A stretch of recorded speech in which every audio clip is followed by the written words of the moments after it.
If you want to survive in the pharmaceutical industry, if you want to grow in the pharmaceutical industry, irrespective of you are in any department, knowledge of compliance is must. Yes, you must have the knowledge of compliance.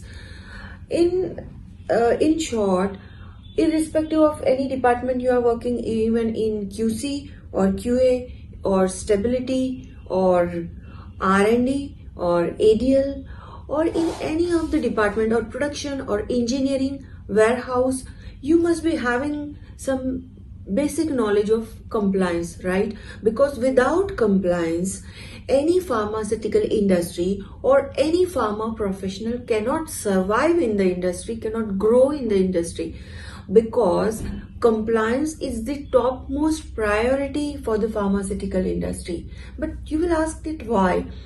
Because whatever medicines we are manufacturing in the pharmaceutical industry, that we are manufacturing to save the life of the people. And if you want to save the life of the people, the product quality must be good. Because if the quality of the product will not good, so those products will not be accepted by any of the regulatory authority, right? So if those products are not going to be accepted by any of the regulatory authority, then it's obvious that the business cannot be done.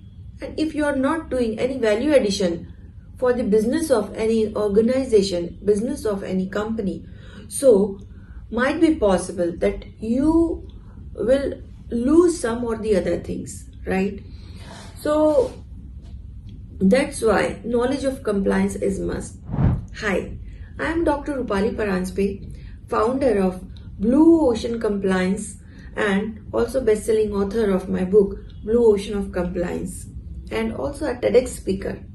In my TEDx talk also I have talked about the compliance. So in today's session we are going to speak about compliance in quality control lab. So I welcome you to my YouTube channel, because in this channel every week I create one video on the compliance topics, and if you will regularly watch these compliance topics, then you will slowly your thought process will be changed and you will think in the direction of the compliance. Means thought process will be changed, that means that you will start thinking in the direction of the compliance, and you will learn how to think in favor of the compliance. You will get many guidelines, right? All the guidelines are freely available, almost all the guidelines, right? But guideline tell you what to do. Guideline does not tell you how to do. It depends on you, that in your organization how you are going to implement the system so that you can get the results whatever written in the guidelines. So many times we are stuck with the problems of compliance. We are stuck with the problems about the quality control lab. We are stuck up in the steps that what to take the decisions in at the time of matters related to manufacturing, production, engineering and quality assurance. At that time, what is going to help you? Tell me, what is going to help you? The quality which is going to help you to take the decision, that how you think, whether you know the logic of taking the decision in favor of compliance. So that thought process will be developed if you will know that how to think in favor of the compliance.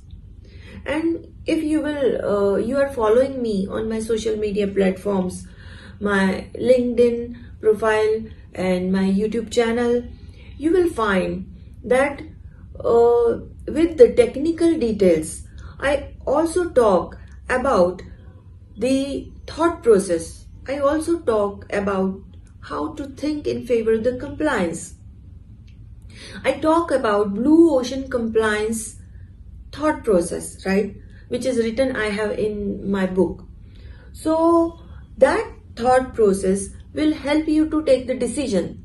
Many of my viewers, in fact many people whom I met, or I get the messages also, that based on the article you have written on your social media profile like LinkedIn, so we take many decisions in routine in our laboratory and on our site. So these sessions, or you can say that whatever I speak on my YouTube channel, or what I share the examples or situations on my YouTube channel and on LinkedIn articles, you will get that direction of thought process, and which is going to help you to educate yourself, to mold yourself, or to develop the skill to handle the situations of compliance. So on my YouTube channel, recently on my YouTube channel, I have published 1 hour episodes for compliance. So you may watch those episodes to learn many things about the compliance, right? Today we are going to discuss about the quality control laboratory compliance, right? If you are in compliance, and your responsibility is to ensure the compliance of quality control lab, or even if you are working in the quality control lab, so what things are to be checked to ensure the compliance, right? First of all, you will have to check the housekeeping. Okay, this is the first thing, that your laboratory must be clean, your instruments must be clean, there should not be any dust on the instruments, right?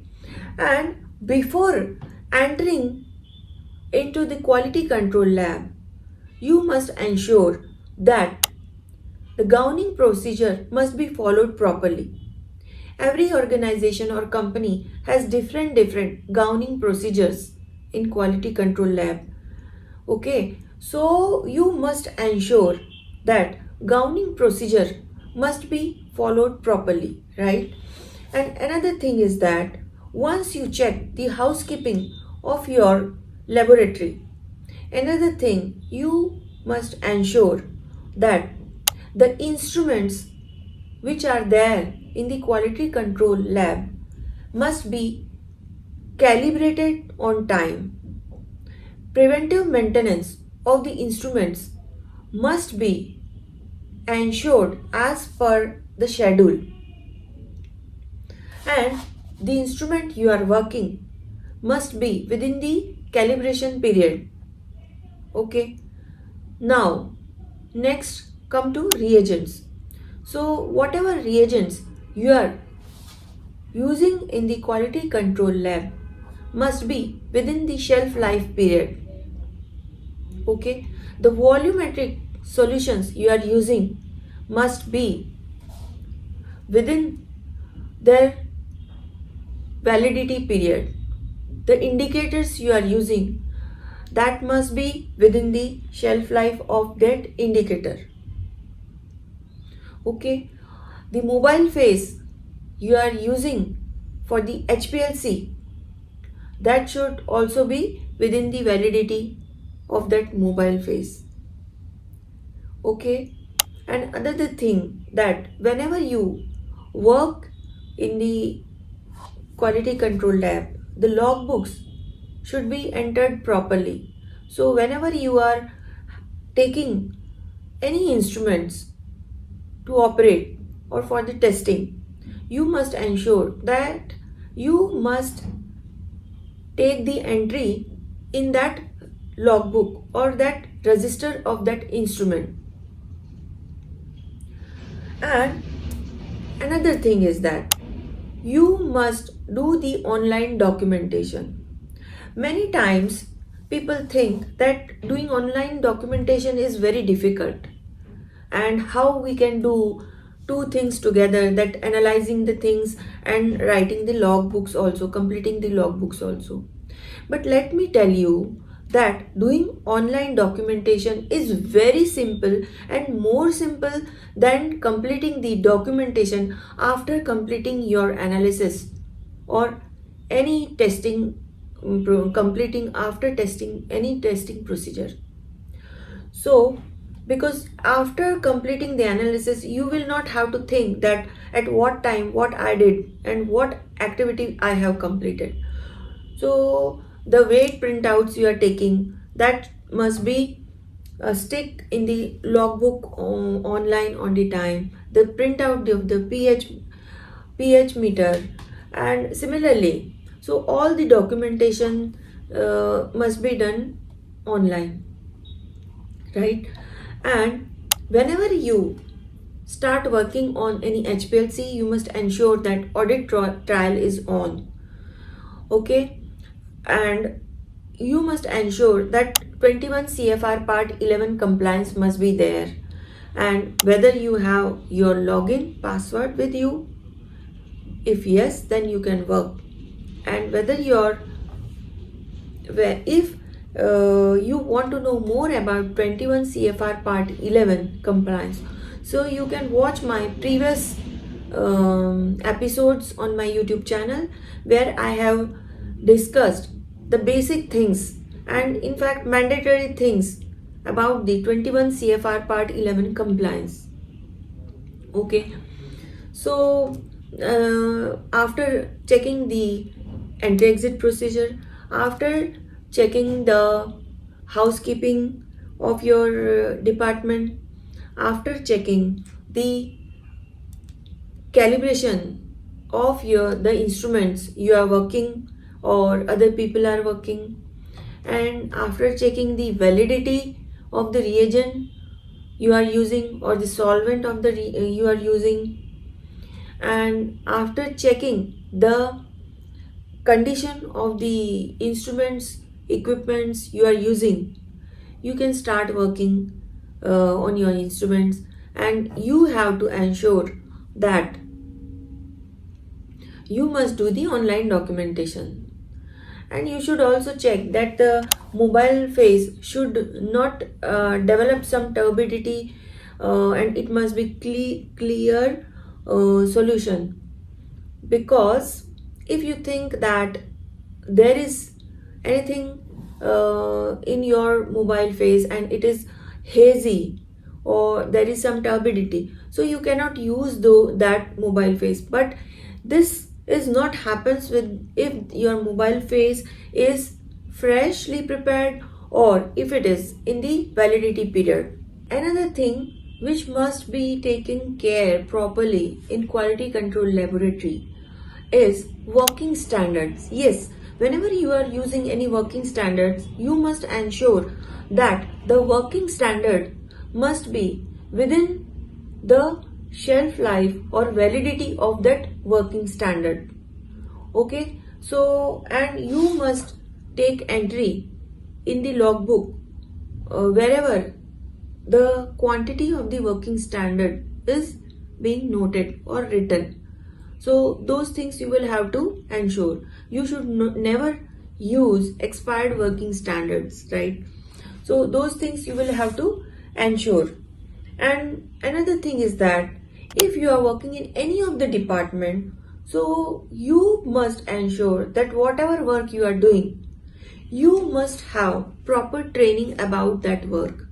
If you have not taken proper training, so those tasks will be questions, right? So whenever the regulatory authority comes for the inspection or any one audits the quality control lab or any of the department, so training is must, right? So the training part also should be taken very seriously, because if you have not taken training that how to do that task, or if you do not know that how to do the task in proper way and in line with the compliance, so you should have the knowledge of compliance. So these were the things. And yes, another thing is that incident. If anything happens that your there is some problem happens, like leakage of the column happens, so there is the pressure related problems, or anything happens, so you must handle it with incident SOP or the SOP applicable in your company. Other thing is that if your sample is failed, right, so sample is failing in the test you are doing, so you must do as per the SOP of out of specification, means based on the situation and whatever happening, whatever results you are getting, that, right? So these were few things which should be taken care by you if you are working in quality control laboratory. So these were the today's blue ocean compliance tips. Okay, so in next episode we will meet with some different topic of compliance and with new blue ocean of compliance tips. With this, Dr. Rupali Paranjape signing out until we meet again. Bye.